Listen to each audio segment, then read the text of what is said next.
I'm here at Northwest Regional Airport where very young World War II veterans have just came back in town. I'm here at St. Paul's Upschool Church where our very own professor of psychology, Lynn Spellman, is having her first book signing of her second novel, Bolty and Dark. I'm here on Main Street in Bentonville where hundreds of people have gathered around to watch their annual Christmas parade. Now this is just one of many events happening all week long leading up to Sunday night candlelight vigil and the Sunday night football game. Reporting live for UATV, I'm Jake Harvey.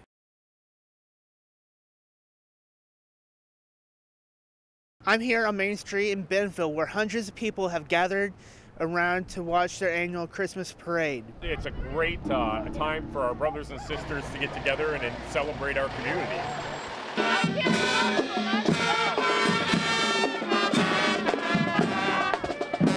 Now the Christmas parade will consist of floats ranging from public schools all the way to martial arts. Don't rush it, right? Kristen, I touch it. No. Yeah.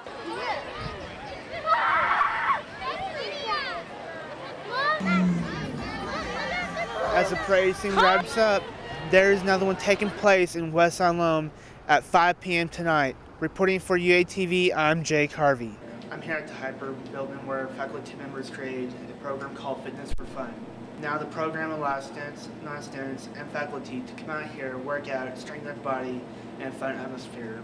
It allows a financially available way for people to come to the program, understand the fitness center, understand how to work out, and hopefully be able to do it on their own when the program is done without the use of a trainer. Now some activities that are included are sports, water aerobics, weightlifting, and much more. Now the program only lasts for 40 sessions long. Reporting for UATV, I'm Jake Harvey. I'm here at St. Paul's Upschool Church where our very own professor of psychology, Lynn Spellman, is having her first book signing of her second novel, Bolty and Dark. Bolty and Dark is a memoir that traces her psychological and spiritual journey of her midlife to understand the impactment of her mother's death. The book is not intended to persuade so much as it is to ask questions about meaning and to explore topics such as suffering, loss, and love. Now this is just one of many ways the book is supposed to help people as they experience their everyday life, but it also helps them to better understand what they're going through and how they can make themselves better as they progress through the future. Reporting for UATV, I'm Jake Harvey. I'm here at Northwest Regional Airport where very young World War II veterans have just came back in town after flying on the honor flight. Honor flight allowed veterans like Lloyd Skeeter Robertson to remember what happened during the fateful years. Well, the raising the flag in Iwo Jima, that was a nice place to see. And of course, I like looking at the old cemeteries that's been there. A lot of graceful, good people have been written there. We got to see the tombstones only, but once they arrive, veterans are being welcomed with open arms by friends and loved ones. Well, it's special for me because my grandfather was on the flight today and was a World War II veteran, and I just want to support him and let him know how much I appreciate him and the other veterans and what they did for us. And as the day comes in, people just want the community to remember how the veterans sacrificed their lives for us. You know, I think it should affect the community by reminding them the sacrifice that these veterans made and how we should show them the appreciation that they deserve for the sacrifice that they made. Now Honor Flight runs once every year with a 2-year waiting period. Reporting for UATV, I'm Jake Harvey.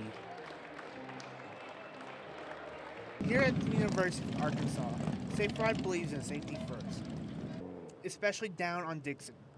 Joe Zadro, Safe Ride driver, talks a little bit about their operations. Safe Ride, well, we take students home, no matter like what the situation, you know, you couldn't have too much to drink, or you may be on an uncomfortable date, you need to go home, and that's what we do. When Bikes, Blues, and Barbecue comes into town, Safe Ride program slows down a few notches.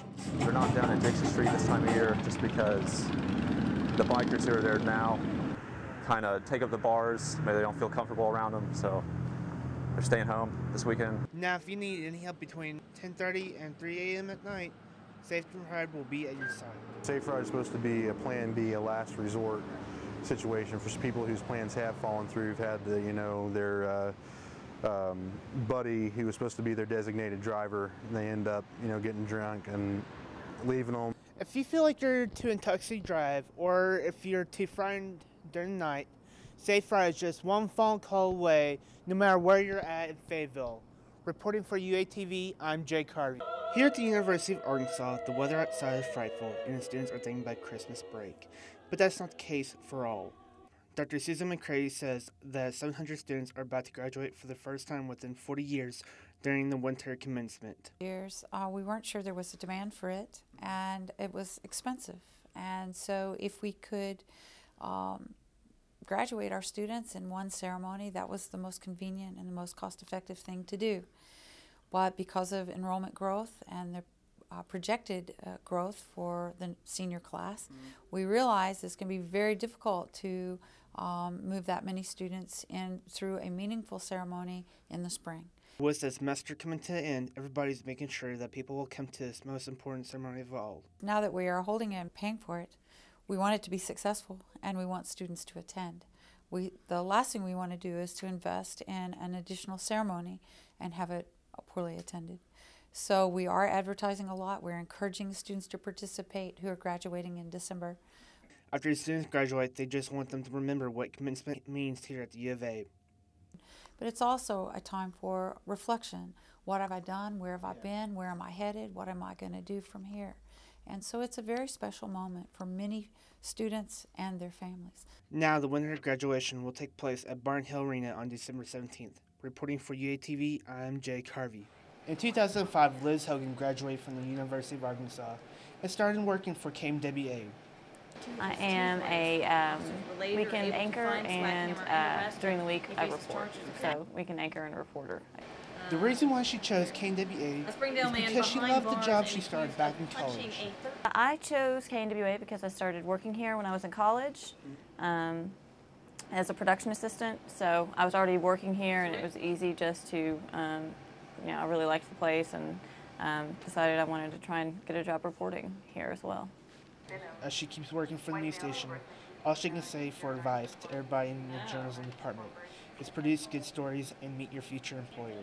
You've got to make physical contact with the news director. If you send in a DVD, a tape, of your resume, we get stacks of those all the time, and they literally pop it in within sometimes the first 10 to 15 seconds. We'll be like, we'll decide, ooh, no, we don't like that, or yes, we do like that, and a lot of times we'll just pop it right back out. We won't even watch the first story and throw it in the trash. So if you can get into a news director's office and get to know him, shake his hand, physically hand him your tape and say, I'm really interested in, working for your station, that is a huge, huge difference maker. Since she was born and raised here in Arkansas, she doesn't plan on moving anytime soon. Reporting for UATV, I'm Jake Harvey. Participating in a candy buyback program. If you bring your leftover Halloween treats to his office,